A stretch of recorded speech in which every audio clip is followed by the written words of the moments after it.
Magandang gabi po sa inyong lahat. Anong balita ito from Abante News? Naku, binigyan kulay ang pagbanding Nina Maymay, Roby, Melay, Bianca at Kim Chiu.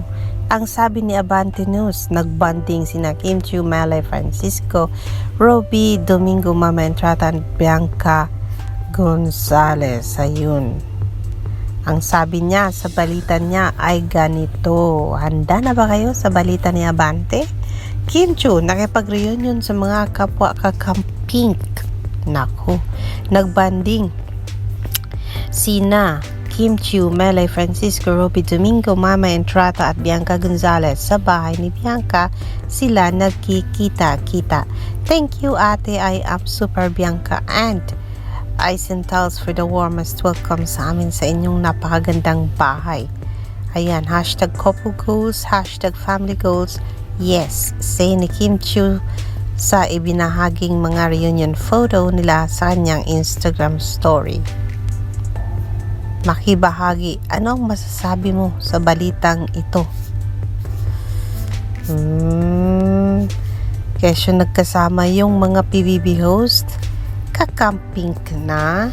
Ako, parang disagree ako dito sa balita na ni IS kasi hindi naman to about politika eh. Ito naman ay banding ng mga PBB hosts na mga close na sa isa't isa at magkakaibigan na. Maymay was nasa gitna lang siya, wala naman siyang partido na kinampihan na, wala naman siyang partidong pinili. Kaya hindi mo masasabi na si Maymay ay kakamping. Though lahat ng mga kasamahan niya ay kakamping. Kasi si Bianca Bianca was she's I think. Bianca was pink, Melay, Kim, and Roby, I think. I'm not sure about that. Siguro. Ewan ko, hindi ko sigurado dyan. Pero ang alam ko po, si Maymay Entrata ay hindi po kakamping. Ngayon, kung sasabihin ni Maymay nakakamping siya, okay lang din. Manalo matalo kung anong pinaniwalaan niya. Kalayaan, meron siyang kalayaan na gawin yun. It's her own rights. O diba, kahit anong partido ka man, kung gusto mo, wala nang paki ang iba.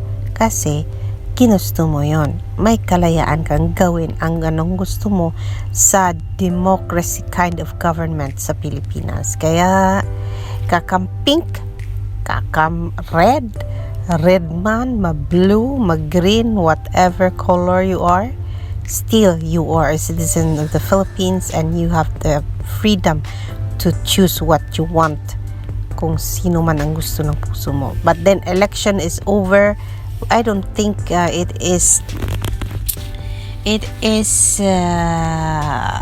relevant to include yung partisan sa balitang ito ng magkakaibigang Maymay, Melay, Bianca, Kim Chiu, and Roby Domingo. Ayan lang po muna. Ano ang masasabi niyo mga kamayward ukol sa balitang ito ni Abante News? Naku, may masasabi ba kayo? May sinasabi ba ang puso ninyo? Basahin nga natin kung anong sinabi ng nasa thread niya. Sabi ni Cheche, thank you po. And what else? Sabi ni Cherry, si Maymay talaga ang gaan kasama. Sobrang genuine kasi na tao. Makibata pati talaga siya. Kaya lahat ng bata malapit sa kanya. Kahit kakikita pa lang gusto ka agad siya. Bait kasi. Hayun. Yan ang maganda. Yung mga ganyang comment. Hindi yung mga about politics which is over long time ago. Like 1 month ago. Tapos na ang election. Let's move on and help the government, the Marcos government, para sa ikauunlad ng bayan at huwag nang isipin pa yung mga kulay, partido. It's over, guys. Let's move on. Si Sharon Cuneta nakibalikan na, nagbati na with Miss Helen Gamboa and with his with Tito Soto. So that's one example of bringing our hearts back together after election. Kasi election time is election time. Once it's finished and it's over, dapat natapos na rin doon sa election time na yon ang mga di pagkakaunawaan, di pagkakaintindihan. It should be after election time. Magbati na lahat at magbalik na sa normal flow of life to para maka-move on na po at aasamin na ang totoong development, improvement, new government na kung saan nandyan tayong lahat magtutulong-tulungan. I think Abante News, yun ang opinion ko doon. I don't think it is right to have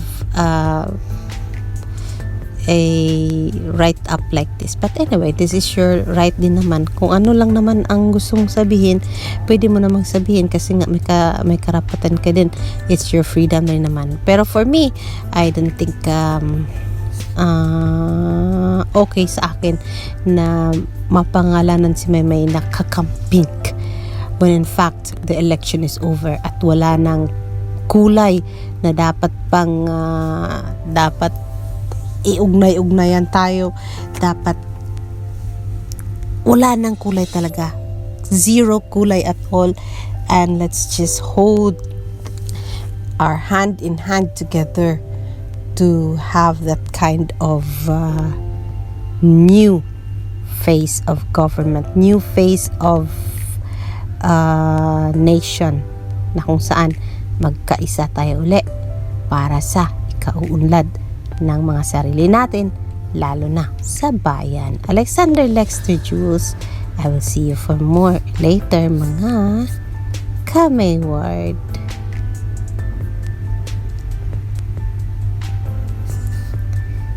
Ay, sandali po mga Kamayward. Sabi ni Mrs. Forthright, uy, horror adventure movie bagay sa kanila. Baka naman kasi dahilan sa pumunta sa Nightmares Manila itong grupo na ito, baka pwedeng bigyan ng shake, rattle and roll episode, whatever episode it is, silang 5 or mala action na mala scary, just like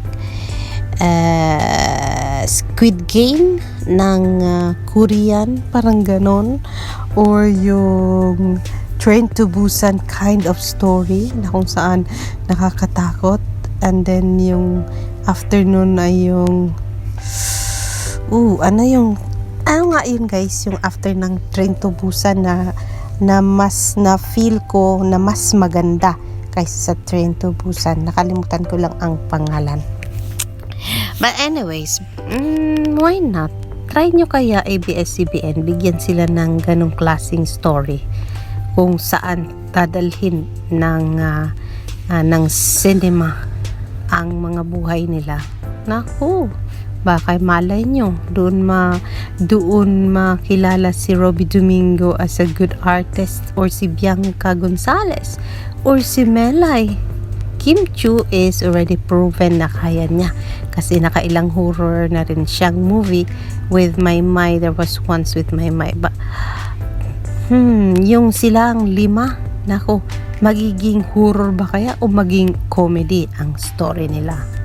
Nako, yan ang hindi natin alam mga kaibigan. But then yes, yan muna ang ating update ukol sa 5 magkakaibigan na yan. We will see you for more later mga Kamayward and kapamilya.